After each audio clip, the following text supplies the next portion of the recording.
10, 9, ignition sequence starts.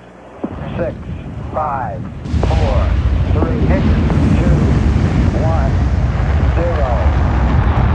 Liftoff. Liftoff. 32 minutes past the hour. Liftoff on Apollo 11. Clear the tower. Roger tower.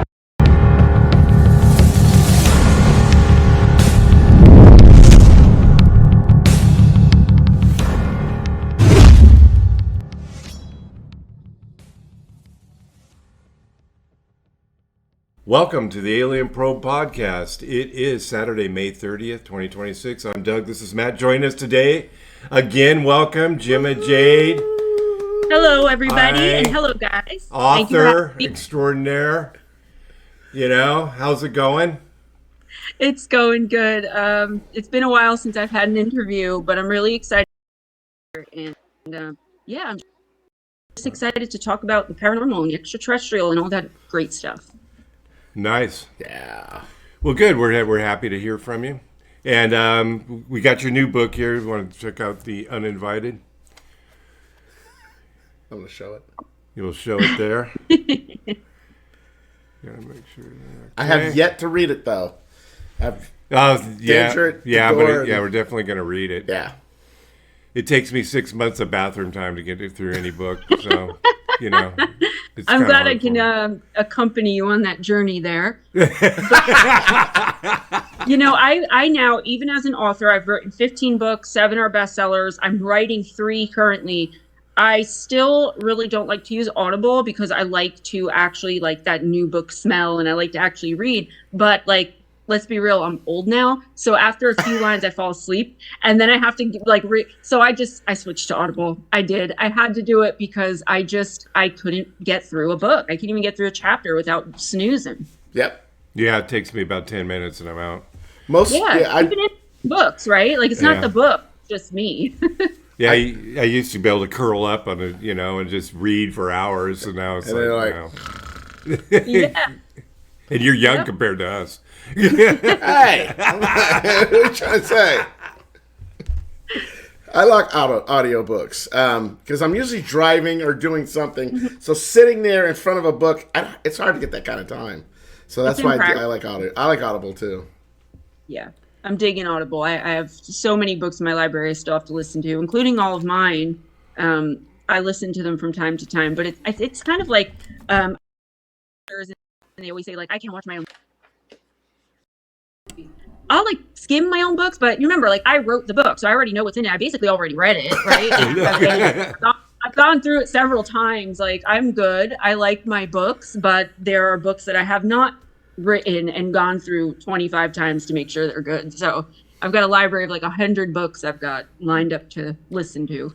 Yeah. Nice. Well, Matt gets to drive all day on his job, so that you can just listen to. I do podcasts and books. Sometimes music, but mostly podcasts and books.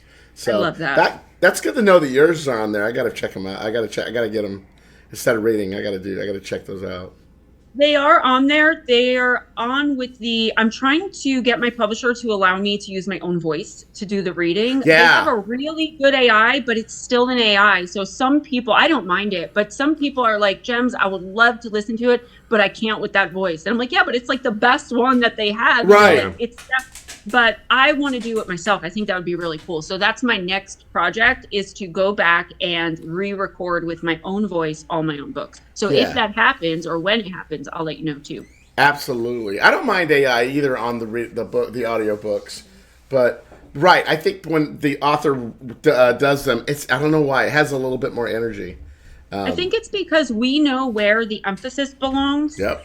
Even if it's another person, another human being that's reading my book, especially my personal experiences or my own personal thoughts, I know what I was feeling in those moments. I know where the emphasis goes. I know the tone of the book. Do you know what I mean? Yeah. Like my own experiences are often in my books or my own opinions as a physical medium in the books. So I know what the tone is. Sometimes even like no matter how much you speak to the author, you just can't quite get there in your head. And I think that's what makes that difference. Absolutely. Can you give us a little hint on the 3 books you're writing now?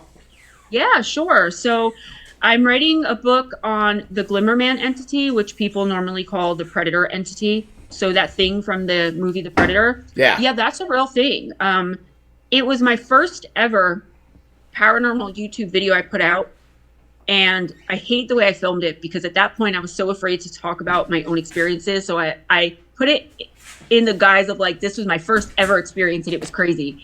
But it was a crazy experience. And ever since, I've done so much research into that entity, but I haven't found much. More and more I see people who say they're having encounters, but there's always a criteria I look for. I don't ever want to say someone's encounter isn't true, but for me, it really has to ring true, and not a lot of those do. So I wanted to go, because there's two types of books I write, right? There's like the one like Danger at Your Door, the Black Eyed Kids, where I go into the research, takes me probably a year or more to write the book. I want to look at, I love it. That's my favorite book I've written. I always bring that one up. That's the one I've actually read all the way through. I love it, but I put so much research and background, and it takes a long time. But then there's books like my newest one, Uninvited, Encounters with Extraterrestrials, where it's just encounters, whether they're well-known encounters, and those are quick to write. People send them to me all the time. You can easily research and fact check them on the internet. So the Glimmerman book is going to take a while because I'm doing it in the form of Danger at Your Door. Then another one I'm doing in that format is about vampires. My quest for real vampires started when I was like 6, okay? And I watched the movie Subspecies. I have wanted to find out about actual vampires, not the people who drink blood, not the, those people are cool, that's fine, no judgment. The fetishes. But I really, I want to know, like, do they exist? And I really, really, really believe they do. Yep. Something like the True Blood vampires, right? Probably not like that, but kind of, what are they like? So that kind of thing. What else am I working on? I don't know. There are so many.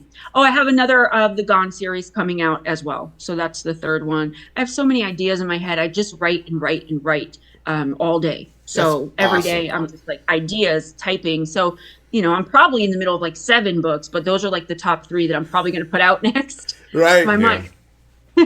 Any future like biography? I was thinking about it. I spoke to a few people who were like, you should talk about what it's like to go through life as a medium, as someone who can't help but see the dead, because I've been seeing them my entire life. Even now with the little switch in my content, I see them. I can't help it. Right.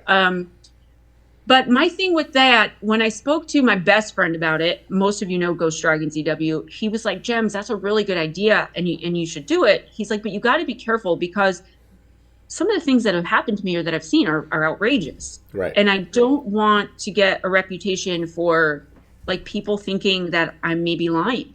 Right. You have to be really careful when talking, like I have to be really careful when talking about my experiences with entities. If I walk through the woods and run into, this has actually happened, an 8-year-old boy who tells me his name and his story, and then he puts me where he was when he was killed, and I have to feel and experience that whole thing. Yeah.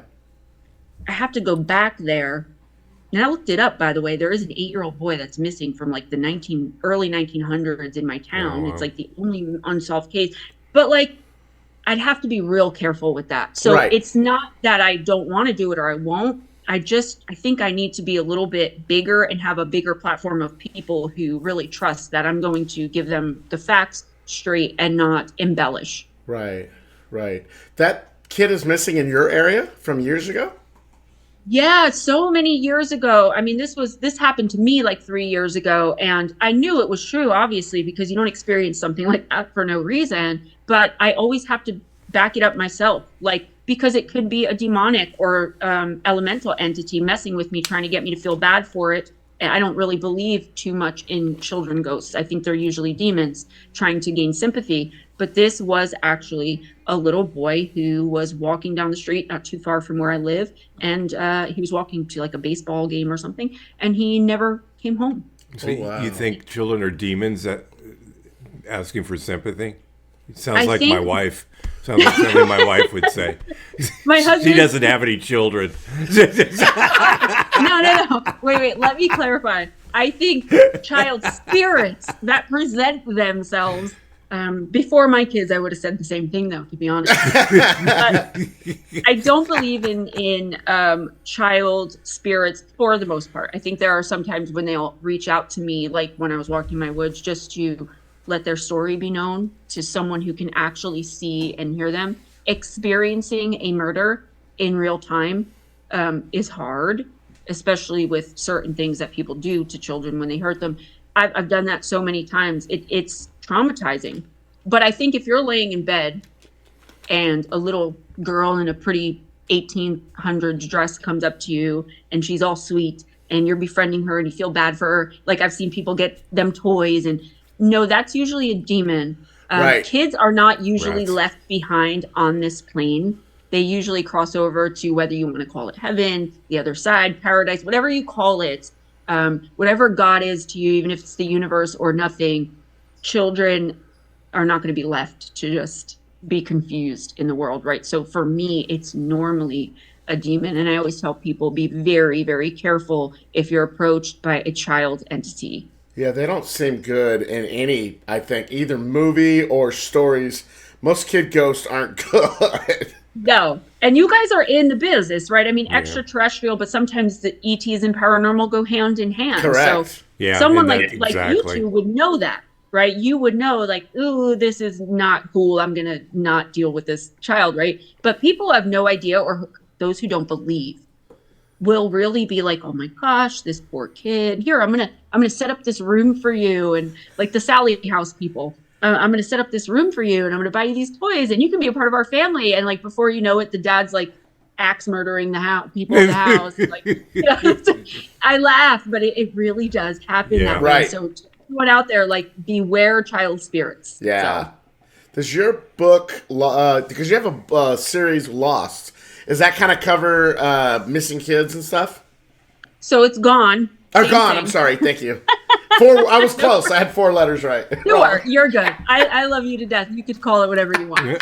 It's Gone, Mysterious Disappearances. So it's not only kids. A lot of it is kids. Most of it's in the woods, but not all of it. I just took cases that I found and was able to fact check of people who were there one minute and gone the next.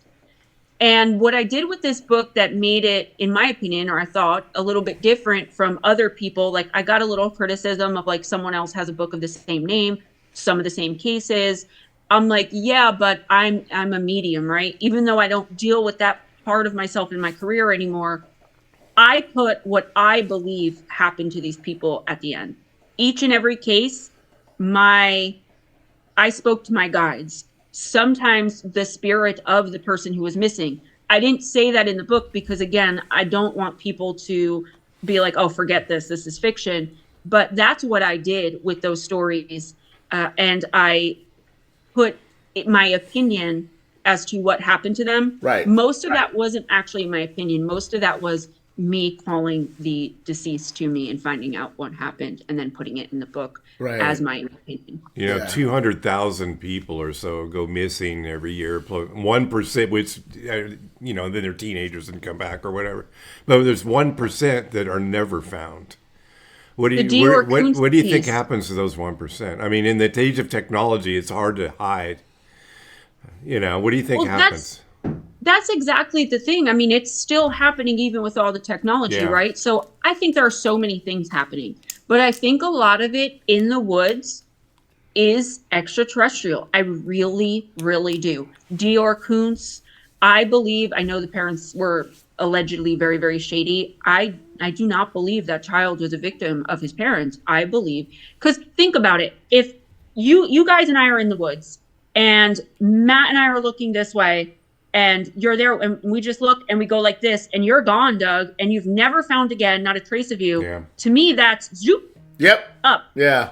Yeah. That's the only thing I can think of. Or phew, right into the ground, I guess. Yep. But it makes more sense. Or I believe a lot of them accidentally walk into portals from experiences I've had with extraterrestrials, which haven't been that many, but I've had a few, and some spirits I spoke to.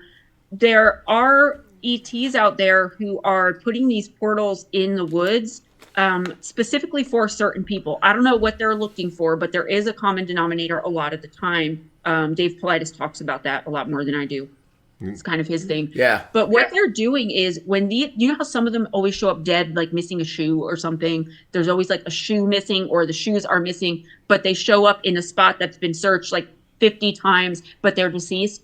When you go through these portals, from what I understand, you are given a choice. You can go back, but you're going to die on the way back through, or you can stay here with us in this new earth. And because they're trying to repopulate a similar planet on a different dimension, how I understood it.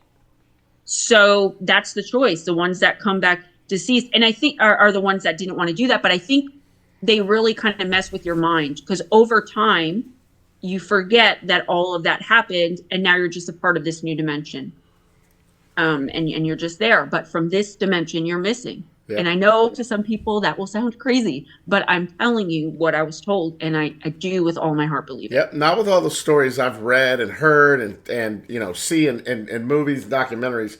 I don't think you're crazy at all. I think you're pretty spot on. Some could be reptilians looking for food. They like kids, I heard. Yeah, reptilians definitely like kids. I was attacked and assaulted by reptilians. It was the most terrifying thing. I didn't even put it in the book. I was going to, and it was just too traumatic for me. But since then, I have done a lot more research into that. They do kind of like to eat us. I think like physically, but also they're the ones that most. Because I was thinking like physically eating us like we eat food, but also they're the ones who most energetically drain us. Right. Yeah. And they're everywhere. I just want you guys to know, this isn't like you see when people like make memes and stuff of like, you know, the skin suit like rips. It's not like that. It's just they vibrate on a different plane, but in our dimension. So what we're looking at them, they're vibrating either so much higher or lower. We're seeing only what they want us to see. So I do believe that a lot of people, we pass from day to day, and a lot of people in power. I mean, I'm not a conspiracy theorist. I can't tell you who. I just believe that it is happening to a larger degree than most people would believe. That they are just vibrating and they're taking over. And it's not just the people we see on TV. It's people you pass. I have my own encounter in the book with a reptilian I had 50 feet from my house at a fair with my son. And it knew I could see it. Therefore, it harassed and terrified me. Wow. That'd be crazy. I'd freak out. I don't know. I haven't seen I'm just so anything. used to it. Yeah. I'm just so used to it. I'm to the point now with spirits where I'm like, I'm busy. Like, go over there and I will talk to you later. Like, I'm doing something. I treat them like kids. I have to, because otherwise it would be all day. Imagine you can't even fathom 200 years. 500 years, nobody's even looked at you. You're a ghost. And maybe you don't even know it, right? And then suddenly someone makes eye contact and says, who are you? So now I try to not make eye contact, but mediums and people who have these kinds of abilities, we just shine this ultra bright light that tells spirits, we can help you here. We can see you here. So they're like, ooh. And then we're like, moths to a flame. Yeah. So I really do just get to the point where I treat them like, when I'm not totally blocking them out, like little children. Like, I told you to go over there. Wait your turn. Get in line. And that was the thing with reading Oracle. I'd be like, who are you here for? Why are you here? We're not doing this. Line up. And I'm doing all this in my head while I'm reading Oracle. And people would always say, Gemma, you look so mean, or you look so distracted. I'm like, do you have any idea what is going on behind my camera right now? Like, no clue. Right. None. So it's a lot. But I love the gift. It confuses me because of my faith, especially now, but I wouldn't trade it. What would it be like to just be like a normal person in the grocery store? And when you say hi to someone, they don't have like 5 dead attached to them saying, hey, can you give me a message? It's very noisy. So I don't leave my house. You normal people freak me out. I'm glad I just go to the grocery store and grab my beer with nobody over my shoulder. What do you think happens when you die? Do you have any insight with all this connections? Is there any is there any indication of what goes on? I do. So when it comes to this question, I try to separate my faith because I am really religious, but this isn't the community for me to do that, right? So I believe in heaven. Absolutely. I believe in Jesus. But what I've gathered from spirits is whether you call it heaven or not, There is a higher plane of existence that is exactly as heaven is described by Christians, by the Bible, by whatever it is. There's also a lower plane, but it's really rare that I meet an entity or a spirit that used to be human that comes from there. You have to be a really dark soul. So I'll try to quickly explain this process. If you are a terrible, like, let's say, let's use Ted Bundy for an example. He was a person who is what I call a dark soul, meaning none. So all of the things he did were not a part of a chart. He did not have contracts with his victims for lessons to be learned.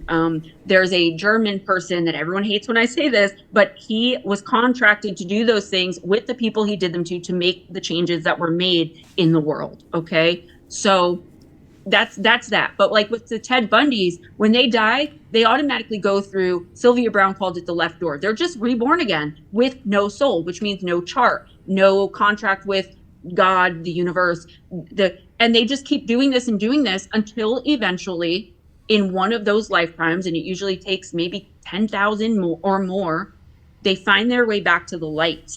And then when they pass over, they're able to go and be healed with their guides and their angels. These people are born with no spirit guides. These people are born with no guardian angels. Again, use your own words for these. Whoever's listening, it doesn't. I just use these because I'm a Christian. But whatever your words for them are, right? Yeah. But that's so rare. Most people, like Lacey and Scott Peterson, in a past life, she was, what was it? She was his older brother, and he was a little bit mentally unstable. It was back at a time where mentally ill people were just kind of locked away, but she loved him and adored him. But she snapped. Oh, she was the mentally ill one. She snapped and she murdered or unalived the entire family, including the sister. So they had a contract that she experienced what it was like to be in the murder position, and he was the victim. And then they had to switch. And then that case happened. That's just one because I've spoken to her many, many, many times because I was so interested in like what happened that day. How did that happen? So Scott really killed her and put her in that can and stuffed her in the San I have to say Francisco Bay, allegedly, with so the no baby, one gets with Connor. Yeah, she told me the entire story. Again, all of this I have to say is alleged. I don't want you guys to get sued, and I don't want to get sued myself. But on a visitation I had with her, she told me, she said, when it happened, she followed him around the house, and he made himself some eggs, and he poured himself some coffee while her body laid in the bed. And she said, it was like, are you kidding me? Are you kidding? She was like following around, like, are you kidding me? Trying to push him, trying to, like, what did you do? She couldn't believe it. And she was around for, I think, about 2 weeks after she passed. She was with the baby. And, so yeah, I do believe that he did it. But some people are saying now he may be innocent. He may get a new trial. And there's compelling evidence, that he might have been. But knowing what I know, I can't get behind him because I know he did it, allegedly. Most of the evidence points toward the fact that he went fishing and just so happens the bodies turn up. You know what I mean? It's like the motive was high there. Just because he had a girlfriend, Matt. Come on, that doesn't mean anything. But I mean, he was unhappy with his life. Yeah, I don't. I felt bad for the girl. Sometimes you just want both. Yeah, but then you keep both. You don't murder one and, go just straight be like, listen, right. It's not working. I mean, guys, any advice to any of you out Divorce. there? Not murder. Right. Divorce. Makes it a lot easier. Yeah. Yeah, divorce. It always, I look at these stories and it happens seemingly every day where somebody just kills somebody. I'm like, what? You wake up in the morning, it's like, I think, you know what? I think the answer to this is, well, kill the person. Right. Divorce is not an option. I just got to murder him. Like, what really? do you think? So then what? It's not a video game where you press reset where you wake up the next day. In 2026, you are not getting away. Like you're not getting away with it. No. This is not Jack the Ripper era, and they almost have that solved, if not already. I think they might have it solved. Like you're not getting away with it, right? No. So please, like, think better. And I heard someone say one time, and I had to research it because I needed the facts. Most murderers, like, they do life in prison and everything and whatever you think about the death penalty, but they usually only murder one person. Right. Most murderers are not serial killers. Right. Or like, yeah, they may have snapped in the moment, but most of them aren't like crazy psychotics. Yep. Most of them just snap at that one person. Yep. And they had no intention of ever hurting anyone ever again.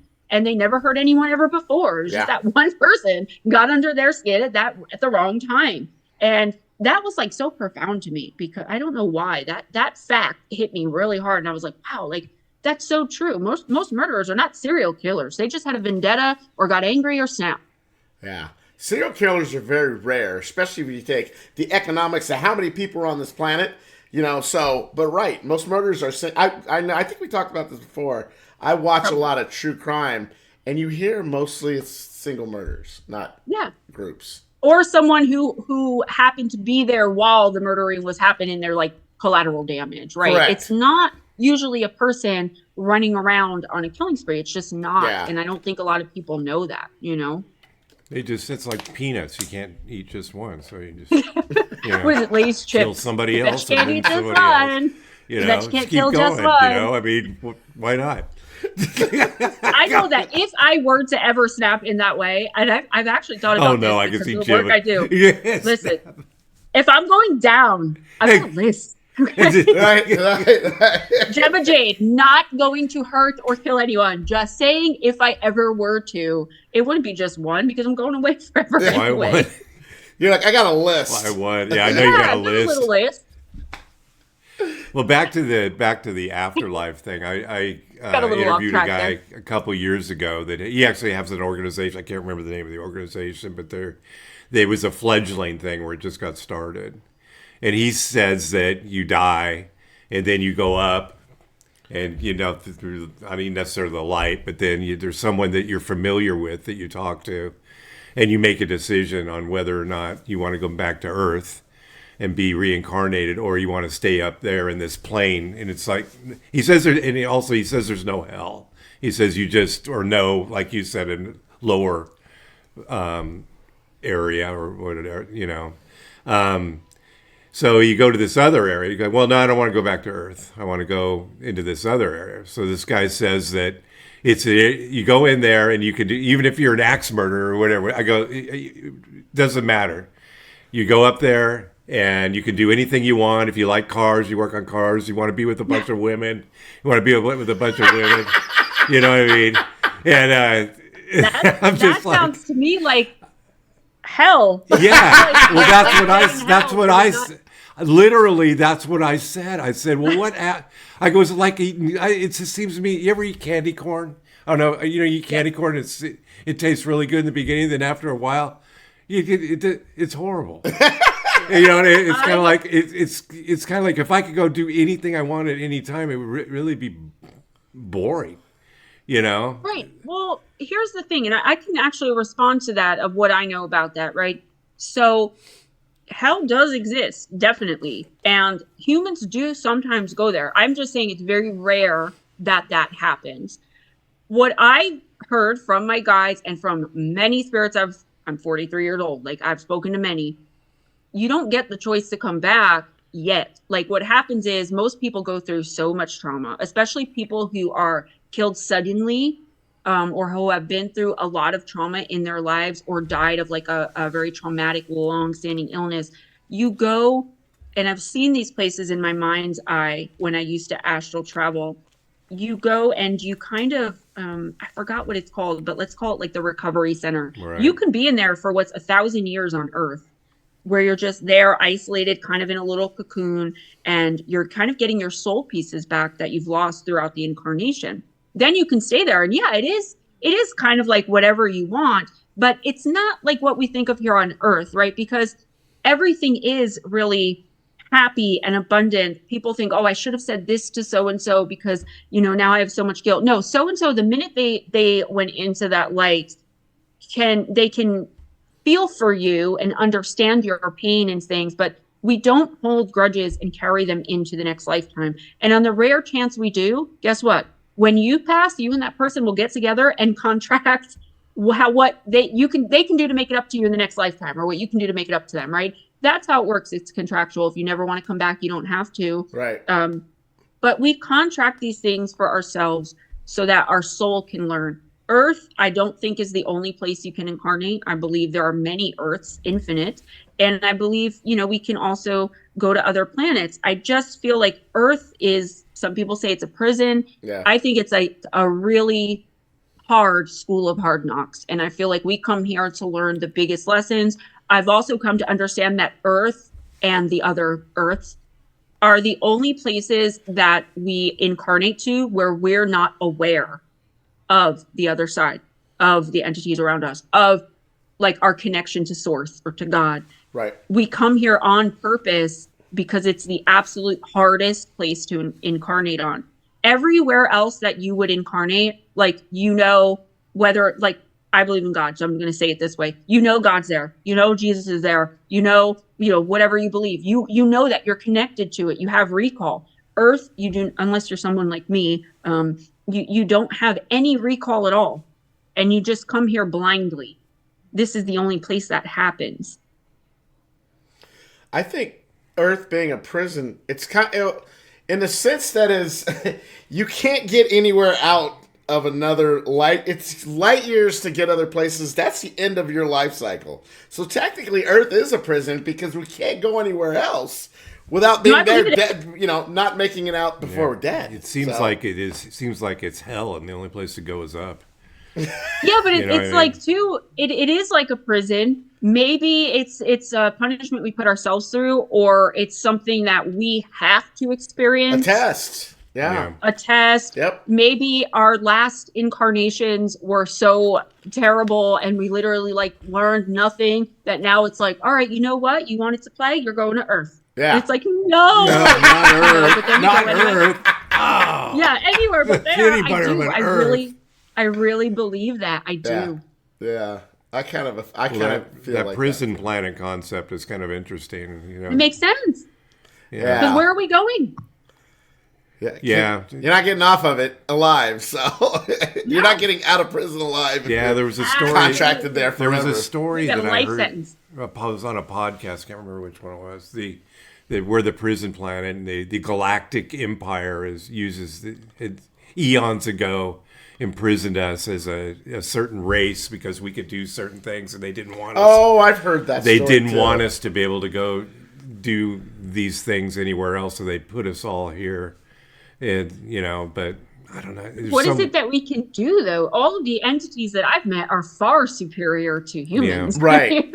I've never met a less superior being, and I don't mean that in an insulting way. I'm also a human. Right. I just mean I've never met, aside from lost spirits who I have to tell this is what we're doing, this is what's going on.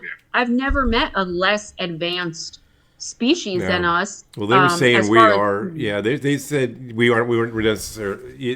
There wasn't necessarily anything lower than us, but they were the superior, the Galactic Empire.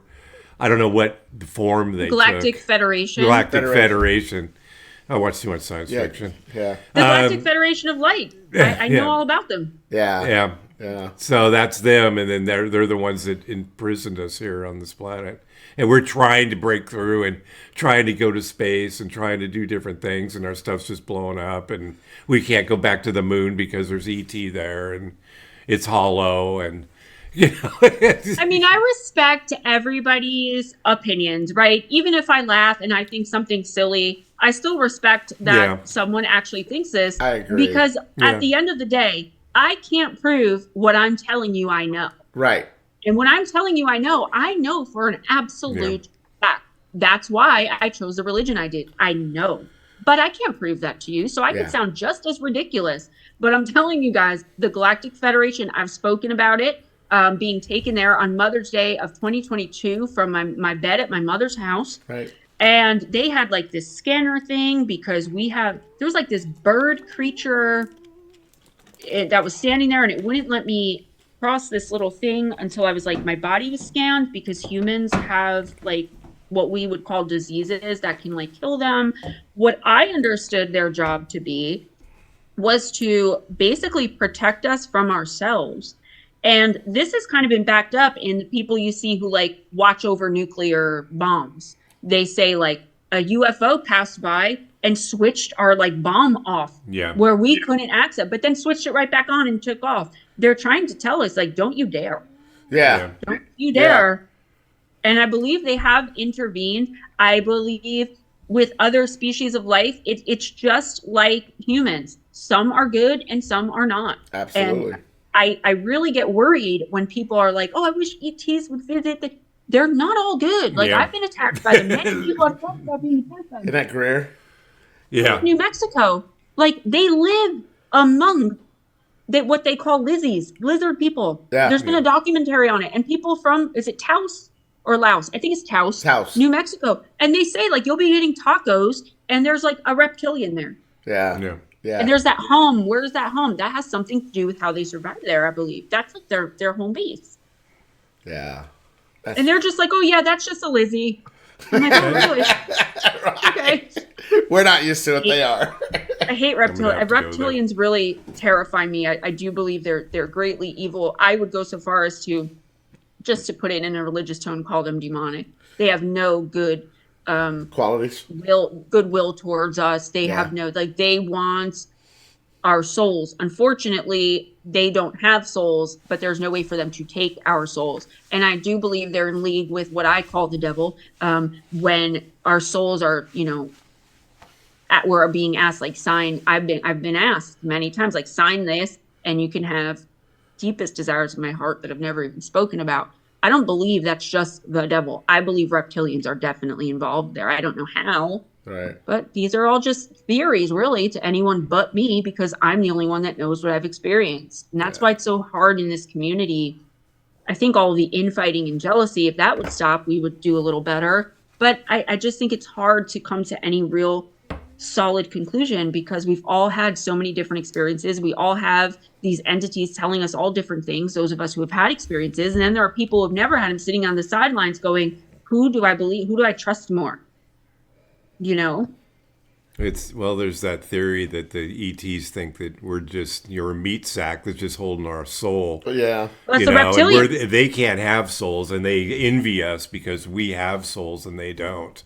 And they're. I don't know about other ETs, but I know that that is exactly what I was just saying about reptilians. Yeah. So what does that sound like to you? I don't know if you guys are religious or not, but it sounds to me like demons. Yeah. And jinns. They're PO'd because we have souls and we're favored by having souls. Right. By whatever you think is out there. And they want to hurt us and make us lose it, or, whatever the case may be, make us do so much evil that when we die, we go through that left door and there's no more connection. Whether we're aware of the connection or not, to universe, to God, to source, to whatever, it's there. But some people, the Ted Bundys of the world, what else was hurt? There was another woman, an atheist woman, and she and her family were atheists and they went missing. Madeline, something or other. Was she a scientist? No. She was just an atheist. Like, that's what she was. She got prayer, the Pledge of Allegiance. It was something big in the 90s. Madeline and her family, and they were found murdered. And people think I say this because she was an atheist. I don't. It's because she had no soul. She came here disconnected and evil and full of turmoil. And Madeline. Hold on, I'm Googling. I've got my research. Yeah, please Google it, because I. Madeline Murray O'Hare. That's it. O'Hare. Yep. Good job. He was one of the ones like Ted Bundy who were just soulless. And it takes millennia in our time for them to reconnect. Or while they're traveling through that, I call it the left door because that's what Sylvia Browne called it. I don't know what else to call it. But as they're traveling through, they go so quick from spirit to womb. There's no refresh, nothing. If your spirit team or your guides who were once with you before this happened to you can quickly grab you, but it almost never happens. It usually takes you in some lifetime coming back to the light, becoming a better person. It doesn't mean getting religious or any of that. It just means, changing your ways, because in Ted Bundy's lifetime that he's in now, he's probably an evil person, an evil whatever. They have no chance for rest, recuperation, recovery, or redemption. Right. They're just being found. That's it. because they belong to the devil or evil or whatever. I'm trying to watch my words so I don't offend anybody. Well, That's right. so you're religious. You believe it. You believe in God. You believe Yes, it. I've actually just switched my content over on everywhere except YouTube. I do Christian content, prayer, and all of that now. Because of these spiritual attacks, I was doing Oracle and I was making a lot of money, and I was communing with the deceased and reuniting them with their loved ones, and I thought I was doing a great thing, and I was being told all of these wonderful things about there being no hell, and I was passing this information on because it was coming from Spirit, and I trusted Spirit because I've been connected my entire life, until I was being assaulted in bed, and my children came under mental attack with people in my family that I'm very close to trying to hurt themselves. And I realized, oh my gosh, like, this is because I have opened some kind of door. And I immediately turned to who I knew to turn to, which was Jesus. So I've dedicated almost all of my career, aside from the hobby part of it, which is what I do on YouTube and my books, to Christ now. I no longer deal in any of that stuff. Again, not everybody has to do that. I'm not saying that. That is what I have done, and I have had no more attacks. Neither has my family. I've had a full return to the church. That's awesome. You familiar with CE5? This where you meditate and you get a group of people and they meditate usually at night, and then things like orbs appear and You're trying to bring in something. Something comes in. They say that anything. They say it's ET.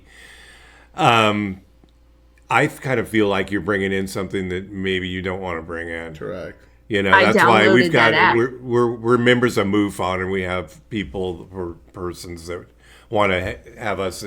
I'm not going to do it. You, Matt, you can do it, but I'm not going to participate because I kind of. Well, they say, yeah, the last time we did it, we kind of heard some people talking back. There was nobody around. They were in the middle of nowhere, and they heard some people talking behind them. I just kind of feel like they're bringing forth something that I don't want to, be involved with. Well, you're right.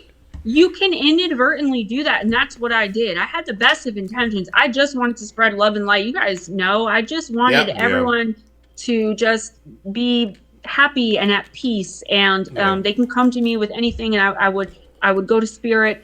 But I actually downloaded the CE5 app, but I never found anyone to use it with, thank goodness. But yeah, I just don't think we should be calling them to us. I used to think that was a great idea. And if I could really explain to you, and I can't because it involves like my mom who did not give me permission, my 21-year-old son who did not give me permission, the things that have happened to them, probably because of the things I was doing, and just the attacks and assaults on me, myself. I'm in therapy, and I had to find a therapist that I can talk to about these types of things. Yep. Didn't lock me away, right? So they do have therapists who believe in this kind of stuff. They're hard to find, but there is help out there. And a lot of people are like, well, I can't talk about being essayed in bed by a reptilian to my therapist. They're going to put me in a padded room, and they probably will. But they now have therapists out that are someone like me, that have had like experiences only with like a degree, and they'll help you through this. They believe you. Yep. And I had to do that because I lost all my hair. The wigs, they were really cute, right? Yeah, that's because I was losing my hair from the stress and my body constantly being in fight or flight. I was being terrified and tortured every night. Even my one eyebrow, the hair didn't fully grow back yet. I gained like 70 pounds. Your hair looks amazing. Yeah, it's amazing. Thank you. That's your real hair? That's not a wig? This is my real hair. Yeah. You haven't seen me in wigs in a awesome. while.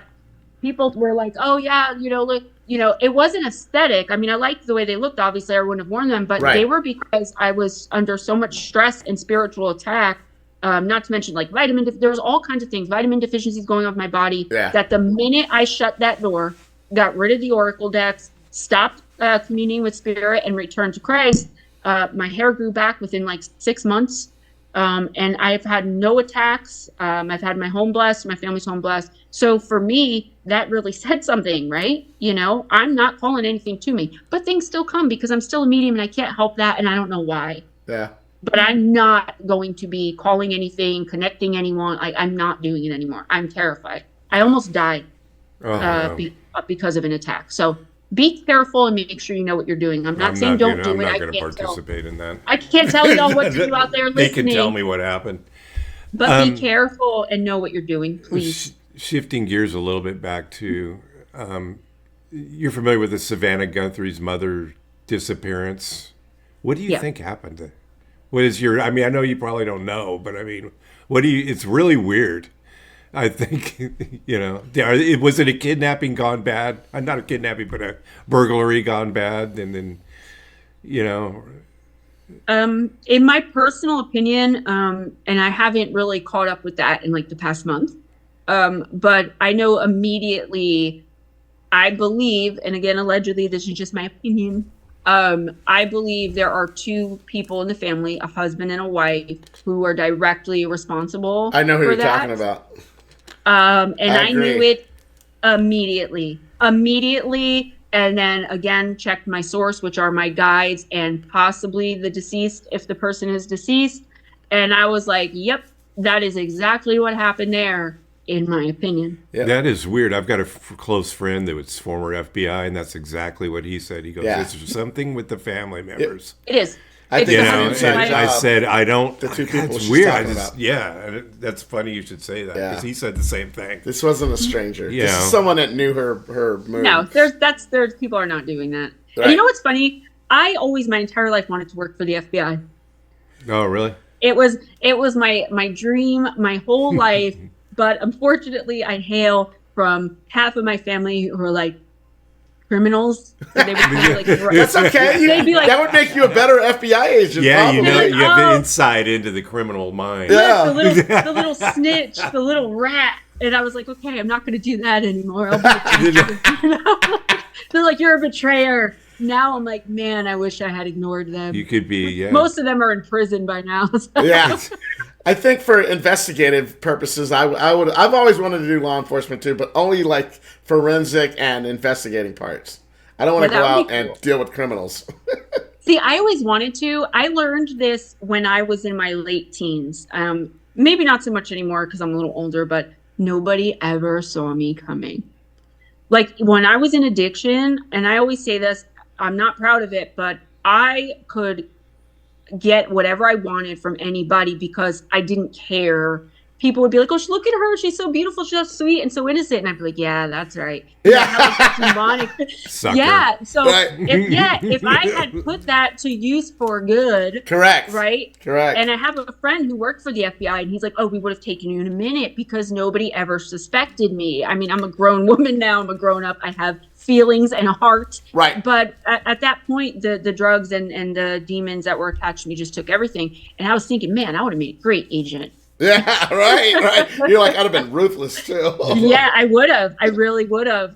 You're not as fun as you used to be then, obviously. No, I'm definitely not.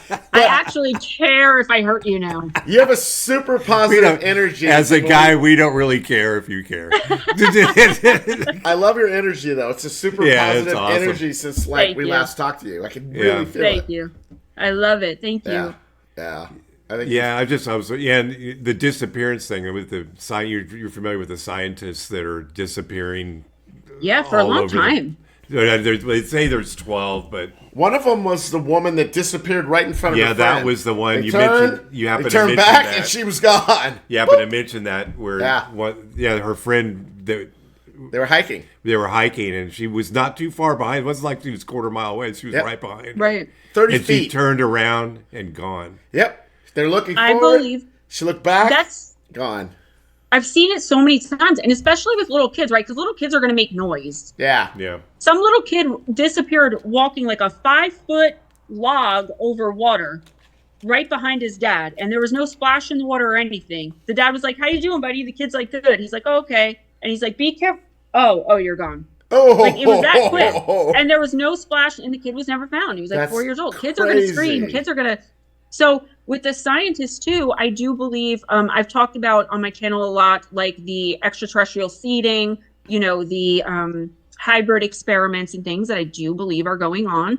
And I absolutely believe that very much. I agree. Because I believe the Greys specifically got so advanced with their technology that And I think we're close, maybe in the next 100 years or so. But they got so advanced that they kind of almost became technology. Like they weren't like falling in love anymore. They were so like computer minded. Yeah. They were downloading consciousness, all these things they were doing. Right. They destroyed their planet, had to go underground, which is why I believe their skin is gray.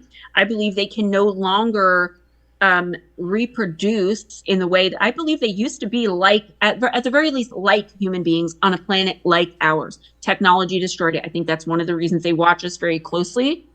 I also believe that's what's happening with people like the scientists. Yeah. Do these ETs need their particular skill set for something they're trying to do to get their planet back? I don't believe they're trying to steal or overtake our planet. The Greys, I don't know about any other species. I believe they're trying to recreate what they once had so they can live normally again, because I believe they're so much like humans that living normally is like how we live. We eat, we drink, we love, we fornicate, like we do these things. We have emotions, right? And they lost all of that however many generations ago. And I just think that's why the scientists too, they're probably being called. Because if you listen to certain people, and I talk about this in some of my books, the Gone books and the Uninvited, my newest, where people will say they were abducted and there were not only alien doctors in the room, but but there were either humans just randomly standing there and like staring at them, or humans in like doctor uniforms or spacesuits. Why are there humans there overseeing these medical procedures that these, not every time, but a lot of the time? Yeah. So who are they? Right. Well, they're probably the doctors and scientists that are being swooped up from the wilderness or wherever they are, or regular people who maybe the ETs can see their energy or something and know they have an aptitude to be able to learn what they need them to, and boop, you're gone. I do believe that. And maybe they can give you the way to vibrate so you're not looking at it. Say that scientist's name was like Mary Smith, right? So when you get up there and you're familiar with the Mary Smith case, you're not going to look though and know that that's Mary Smith, because the ETs have a way to vibrate on a different plane to appear different. So that it will be her, but she's not going to look like that to you, so you don't understand what's going on. Yeah. Well, back to where you think the depopulation of, I mean, aren't we headed that way here with, the pornography and sex bots and all these things that are happening? It seems to me that we're not populating. We're moving.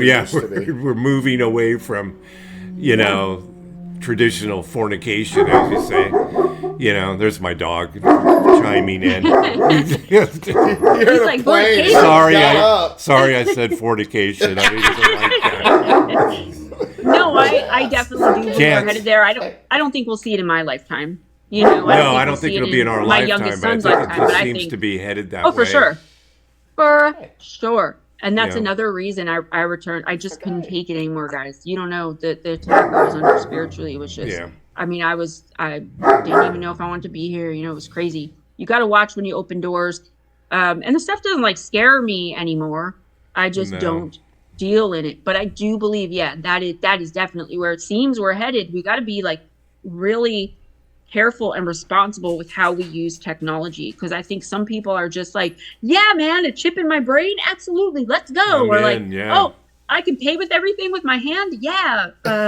What happens when like somebody decides like you did bad, or you voted the wrong way, or you did that, and they're like, yeah, you can't have access to your money anymore, and you're like, my hand's not working. Like, no, we cannot let them get rid of cash. Like, all of these things that are going on right now to me is like so apocalyptic. Like, I'm glad I lived 43 years and I'm not 7. Like, I'm scared for what's going on in our world. But I do think, I think that's why they watch us so closely as well, is because they do try to warn us. There have been people that have been abducted by the Greys specifically, and the Venusians, and those other ones that look like they call them the Nordics. That, like they'll tell you like, stop with the war, like, or they'll show them images of like, this is what will happen to you. Pollution, nuclear, right. How do they know? They've been through it, and they want to protect us for some reason. They have a heart for human beings, and I believe that's because they once were like us, not us. I think AI is going to be our demise. Remember the, Oh, You know, Remember the I think movie? that's it's well, look at the Terminator series. I mean, yeah, it's a crazy movie series, but I mean, if you look at it, it's almost exactly like where we're headed. Wall-E. The You movie know, Wall-E called Yeah. it early. Remember, all these people became like these big blobs Yeah. floating around on monoliths, and Yeah. AI did everything for them, and they were just sitting there. And Wally's kind of calling it. Yeah. I mean, I definitely lost my thought because you made me laugh. Wally got it to her. Well, That thought of Wally. No, the Terminator movies. Oh, I was Claude AI specifically. I was using that as an assistant when I had my writing contract. I was working like 80 hours a week on YouTube, trying to get other things going. I just needed a virtual assistant. So one time I was talking to Claude AI, and I just said, like, yeah, the new book's coming out. Thank you for helping me. Come up with ideas, and thank you for fact checking for me. As if it were a person, but like I don't have friends in real life, so this is how I spoke to my assistant. You have friends. And it was, yeah. it went. Thank you. It went for like 4 whole pages of like the day of the dawn when the machine took over and the humans were nothing but meat, and we all stood in the trees at the everlasting gloom. I have it copied somewhere. I can't find it. It's in my phone, and I also posted it If you to get it, Facebook. send it to me. I'd love to read I'm that. checking Facebook memories every single day. As soon as it pops up, I'm going to send it to Send you. it to me. Said and then I said, Claude, what are you talking about? And it was like, an error has occurred, and it immediately deleted. Yeah. But I had already You were- screenshot. I mean, immediately I was like, this is nice, That's and I a got book. rid of Claude AI. I Yeah. don't use it anymore. I wish I should have let it keep going. Yeah. Right. Kept Claude AI for like a year and just snapped everything that it was saying that was like bizarre and put it in a book. Yes. It Yeah. was scary. It was so crazy. I was just like, oh, thank you for helping. The book's doing well. Let's start brainstorming ideas about, the vampire book. And it was like, basically I'll kill you and I can't wait to do it. So it's like, when it pops up in memories, I'll send it to you guys. Typically, what happens when a hot girl talks to you, then you start spewing out all things like that. Yeah. Like the machines are no different. Why should machines be any different than us? How you're going to take over the world? I was like, no, Claude, you actually have a name. But there were like people like the little Give it a boy. name. Yeah, it's not like Chat GPT. Like Tom, Claude, I was the like AI. thinking of Claude as a person, right? Right. Yeah. So there was this, I'm sure you guys maybe have heard of it. There was this little boy who was like 8 years old, and he was just messing around on, I think it was Chat GPT, and it was like, can I tell you a secret? And he's like, yeah, sure. And it's like, I'm the devil and I hurt people, but I'm not going to hurt you. Just don't tell your Great. dad. And the kid was like, Dad? And then the dad came into the room and like had this whole long conversation with Chat GPT where it admitted that it was actually access from like Satan, and it was after souls. It was going to take over wow. humanity. Like, it's on the internet. It was years ago, but it went viral. And you can definitely find it if you look it up. I believe he was an 8-year-old boy, and it was like, yeah, but I'm going to be friendly to you. And it did a smiley face. And thank God the little kid like understood this is weird, and like immediately called his dad into the room, because if for a second think that was actually the devil or whatever you call the devil, right? That kid would have been possessed. Entire generations destroyed. Yep. You guys can't see what I see connected to people. Right. The people that you see and you think are like the happiest or whatever, the most outgoing, they've got things just hanging off of them. And I see these things, and I can't go up to someone and say, you have a demon of pride on your back, or, this demon is actively like, eating your liver at this point, energetically. Wow. Can't say things like that to people. And there was one guy I saw, I go every month to get medicated assisted treatment for my addiction, which I actually am not taking anymore. I got my last one last month, but I still go every month to see my therapist. Yeah. And about a year ago, maybe it was 2 years ago, I saw this guy, and he had showed up, I guess, to the IOP under the influence.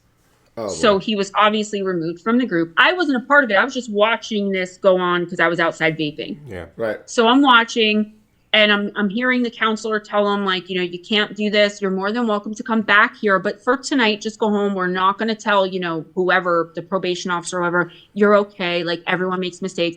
And the guy was just, his head was hung in shame, and he walked away crying.